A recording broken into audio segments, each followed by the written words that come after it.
સુરતના નામે હાલ સોશિયલ મીડિયામાં એક વિડીયો વાયરલ થઈ રહ્યો છે, જેમાં ચાલુ કારમાં અસામાજિક તત્વો દ્વારા કાચ તોડાઈ રહ્યા છે।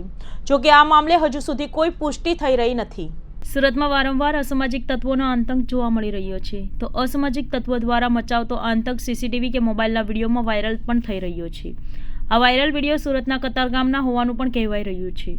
જો કે અમારી ચેનલ આની પુષ્ટિ કરતી નથી, ત્યારે આ વિડીયોમાં દેખાઈ રહ્યું છે કે એક દોડતી કાર પાછળથી બાઇક પર આવેલો અસામાજિક તત્વો ચાલુ ગાડીએ ઉતરી કારનો કાચ તોડી રહ્યો છે। યુપી કે બિહારનો કોઈ બાહુબલીનો ગામ હોય તેવી રીતે અસામાજિક તત્વોએ ભરચક ટ્રાફિક વચ્ચે આવી હરકત કરી હોય, જેને લઈને સ્થાનિક લોકો સાથે વાહન ચાલકોમાં પણ ડર જોવા મળ્યો હતો। આ વિડીયો 22 જાન્યુઆરીના રોજનો હોવાનું કહેવાઈ રહ્યું છે, ત્યારે આ મામલે સુરત પોલીસ તપાસ કરશે કે કેમ તે જોવાનું રહ્યું।